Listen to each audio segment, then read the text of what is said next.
know, with this COVID shit and all, but, you know, some people can't make it. But, you know, when my Uncle Frank died last year, nothing was in order, none of the affairs were in order. It was a whole shit show. And I talked to my dad, try to see what he wanted, see how, you know, funeral arrangements, whatever, arrangements with his house, and yeah, this asshole still didn't have his insurance properly done. Dawn's the beneficiary. She's been gone for years. Whatever, but he said he didn't want this to be a cry fest. He was always somebody who had inappropriate humor, would always say the wrong thing at a time like this. And he left that up to me today. So, you know, I'll say a few words about my dad. Some of it's going to be inappropriate, some of it's going to be sad, you know, whatever. Just bear with me. First, I'll say, like, I might pick on some of you, so if you're worried about it or if you don't want to laugh today, just go out on Lehigh Ave and keep an eye on our catalytic converters.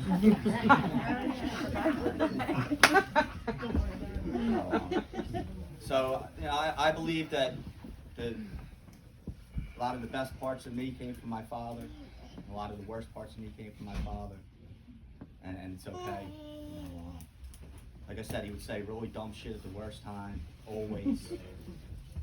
But he had a heart of gold. You know, I've seen, just going through all his 2 trash bags of paperwork, because he was a hoarder. 2 trash bags of paperwork, and I couldn't believe how many places this guy donated to. He had nothing. No money, no nothing. He's donating to veterans and the police. And he's a Republican, which I didn't know. I'm very happy. I was shocked. You know, well, he recently converted, and that's great. You know, this is Mark, by the way. This is my younger brother, Mark. Hey, Mark. Desiree's not here yet. She's paying herself right now. Really. You know, I want to thank Mark for showing up on time this time, well, almost on time. He showed up to my Uncle Frank's with like 5 minutes left. 10 minutes. Pulled right up next to my dad, sat there like nothing happened. It was pretty sweet. But I know Mark's been there the whole time, taking care of my dad. You know, I want to thank him for that. You know, it's like some things can be rewarding. You know, like you never moved out of the house, but you were there to take care of him. You know, that's great, you know? I really wish my sister was here because, like, I really want to roast the shit out of her. You know, her attendance at family functions is about as reliable as my Uncle Phil's $500 course. Showing it right now. You know, she missed some of your weddings, she'll miss some of your funerals. You know, she'll cry, it's dramatic. Her kids are here right now. They're the 2 guys that are standing in the back. You know, their father. Me and their father didn't always get along. You know, we had a fist fight in my dad's house once when she got pregnant. And you know, I never had a problem with Billy. I just thought my sister could do better. Well, she's with Andy now. Obviously, I was wrong.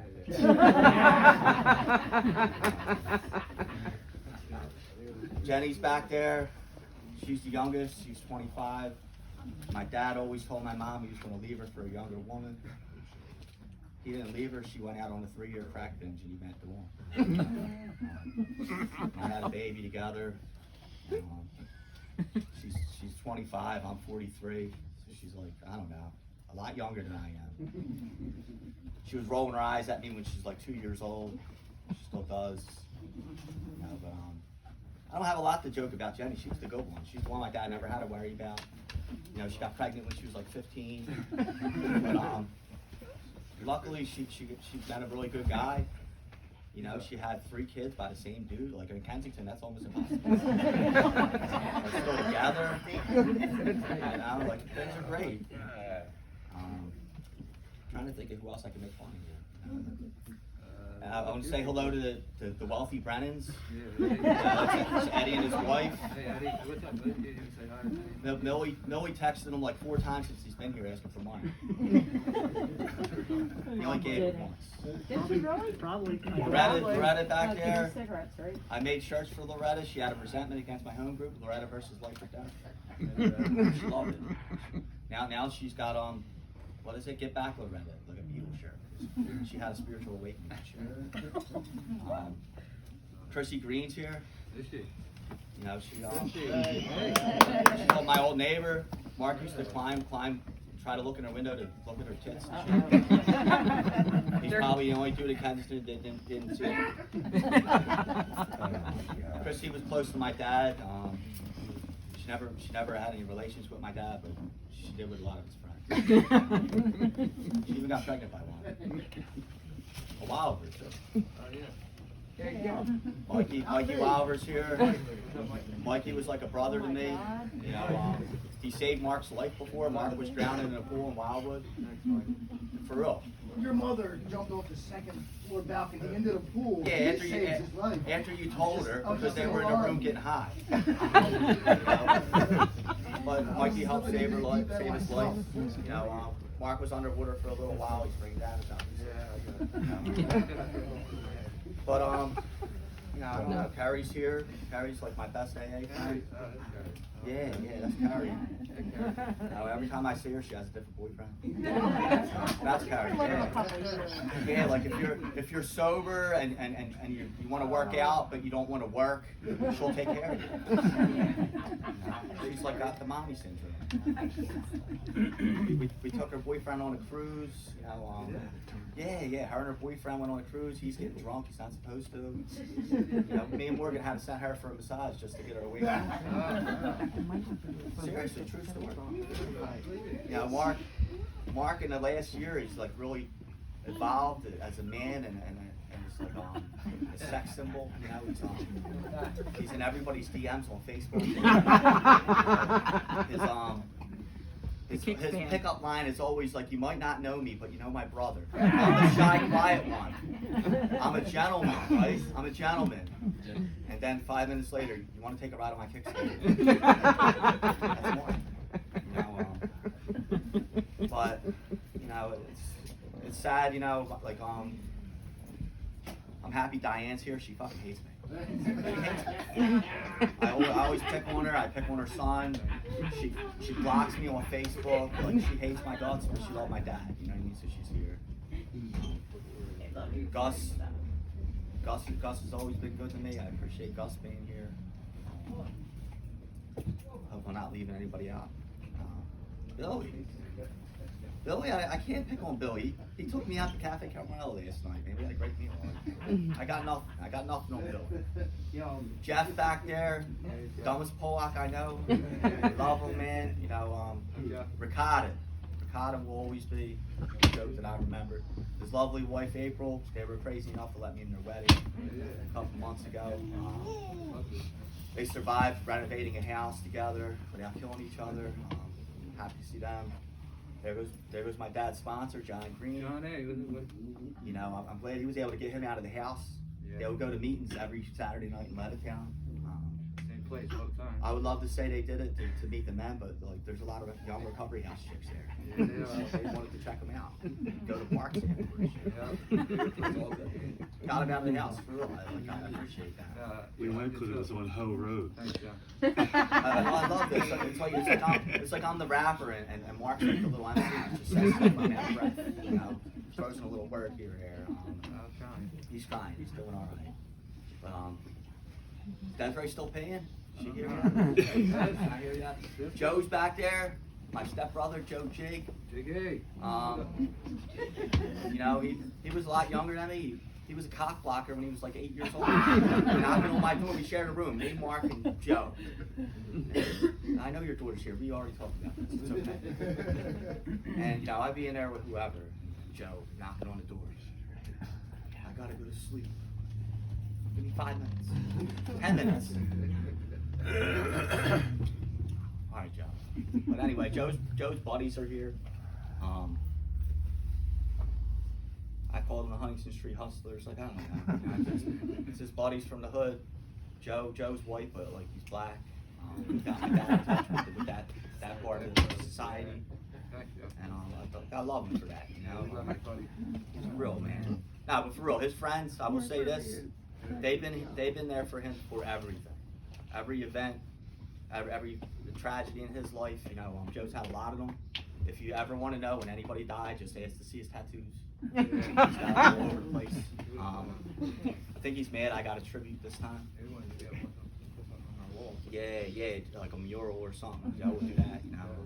Listen, Joe, my dad was in AA, so like don't tip a 40 that was tip a cup of coffee, please. Chrissy's here. Cousin Chrissy. She was like part of the family. I'd love to say that my dad just took care of her because he wanted to.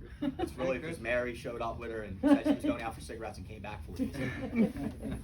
True story. Definitely. Many times. Yeah, you feel like the other brothers. Joke about that, you know, we're Kenzos, we're white trash, our parents were fucked up, we've seen a lot of stuff, but we had a good childhood, all of us, you know what I mean, it made us who we are today. Everyone in here is a survivor in one way or another, you know, and I don't know, like things about my dad getting serious now, like you know, he had a lot of loss in his life. He lost his parents, you know, 4 siblings, his wife, my mother, Jenny's mother. They lost a baby together. He lost a stepdaughter, Alicia. A lot of loss, man. And like he still somewhat stayed positive, you know. Still try to joke. Went to church. I was going through his shit. He had like prayer cards everywhere, Bibles, little notes written in there. Like I couldn't even understand what the hell it said. But like you know, he tried. You know, he tried. But you know, he ended up with COPD from smoking. You know, he smoked for a long time, secondhand smoke. Everybody smoked in the houses back in the day. You know, he liked to smoke crack in his younger days. I'm sure that didn't help. And then you know, he had bed bugs all the time. And he would fog the house without leaving it. I'm sure that didn't help. Not that serious. Mark knows. I went over there yesterday to get all the paperwork. I got stripped in my backyard, man. Like I ain't going to my house. But you know, we were Kenzos, but we had a good life. He was a lifer. He lived on that block pretty much his whole life, aside from like 8 years where we were on my high street or a couple of other houses. So that Carl Street. Carl Street too. Yeah. I almost consider that the same block. But yeah, he bought this real piece of shit house from Annie's mom. It's like duct taped together. Been in the family for a long time. Like honestly, if it wasn't attached to another house, I would just burn it the fuck down right now. Well, I'm sure you'll get more than 10 for it. Yeah. We'll get some money for it. You know, we're gonna get Mark a place. Take him to the washi-washi. You know. Gonna buy Desiree some Depends. Jenny, we're gonna buy some birth control. Maybe a house in Jersey. Joe, your next tattoo is on me, buddy.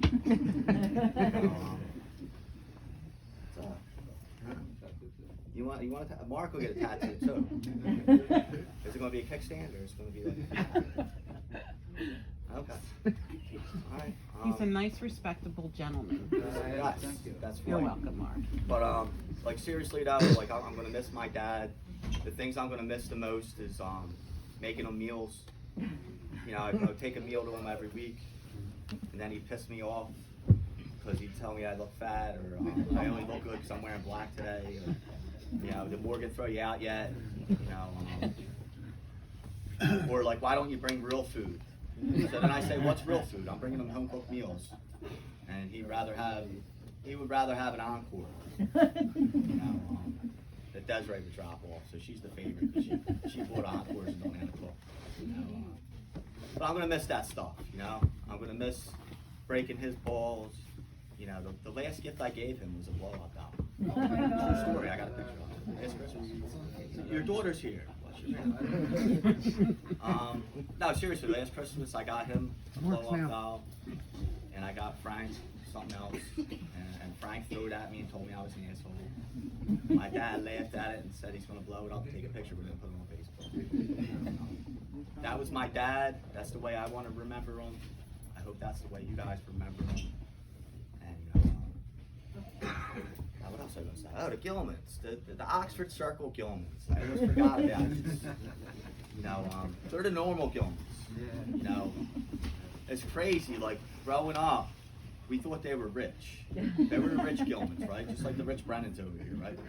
So, in our mind, in our mentality, if both parents were still married and both of them actually worked, none of them were ripping off Social Security, nobody in the house had a crack habit, you were rich. So they were the rich Gilmans. I got to know them later. They let me live with them for a little while when I was getting sober. And I was separated from Sue for like the 50th time. And I don't know Sue. Alright. But no, I got to know them better and realized they're not rich Gilmans, they're just hardworking people. Good-hearted people. And don't let them fool you. They know how to party too, man. They party, man. Uncle Joe likes that bourbon, but they show off for work every Monday. There's no pawn shop trips. Nobody's stealing nothing. You know what I mean? One last story. My dad's wallet got stolen after he died. So one of you motherfuckers did it. Dead serious. Oh, she's blaming you more. But his wallet got stolen. It's ironic because he always wore 2 pair of pants and kept it in the inside one, so nobody did it. That's just the way it was in my house. He would give you the shirt off his back, and somebody else in the house would steal it. And he would let anybody in. And he would let anybody in, and he would let anybody live there. If you were down on your luck, you're drunk, you're high, your girlfriend just kicked you out, somebody just died, you end up in my dad's house. Unfortunately, sometimes I end up in my bed. And that's just how it was. That's how other people in the neighborhood were. And no, it wasn't. Listen, I'm not talking bad. I'm up here happy with the life I had as a result of the way we grew up. You know what I mean? And obviously, I got part of his sixth sense of humor. And one of the greatest things I loved about my dad was he would say whatever to whoever and didn't give a shit. He did not care. He was who he was. You either liked him or you didn't, and he was never ever fake for anybody. Would you like to say a few words more? But no, for real though. You're the orator. I'm the what? Orator? That's a big word for kids. I don't know. But no, for real though. I believe that some of the things I got from him, like trying to be generous to people, trying to make people laugh. Later on in life, getting sober. We never you did a bonded. good job, Dan. Thank you. We never bonded on a lot of things. Please don't clap. He wasn't like the guy tossing the football around with me or anything like that. Nothing against him. We just never bonded like that. But when I got sober, we had that. And if I ran into him, like in Kensington or Fishtown at the AA meeting, he was like so happy to see me. And that was pretty cool. But I don't know. I do believe he went out the way he wanted to go out on his block, in his house, in his bed, not in some nursing home or whatever. You know what I mean? Thank God he got sober, didn't end up in a house in North Philly or something. Because that could have happened. It's life. But I believe he went out the way he wanted to go out. And at the time being, all the siblings are talking to each other. I believe he's happy about that. I think the one thing that really bothered him was, me and my sister didn't talk for 7 years. She holds a grudge. She's not here yet. She's on her way, I think. But she had like a really nice wedding. I heard that I wasn't invited to. No, I wasn't there. No, you were there. You believe that shit? But no, eventually we made amends, you know what I mean, and we're good with each other. And my point with that is, like, sometimes family fights and you don't get along. Like, if you can, make things right before somebody dies. You don't have any regrets. You know, and, priest just want to talk in a minute. Hopefully, I'm not excommunicated from church after this. But and we're also going to have lunch at the Crazy Leprechaun, which is at Richmond and Venango after this. All are welcome. I just want to thank everybody for coming. Thank you. That's it. Thanks. Thank you.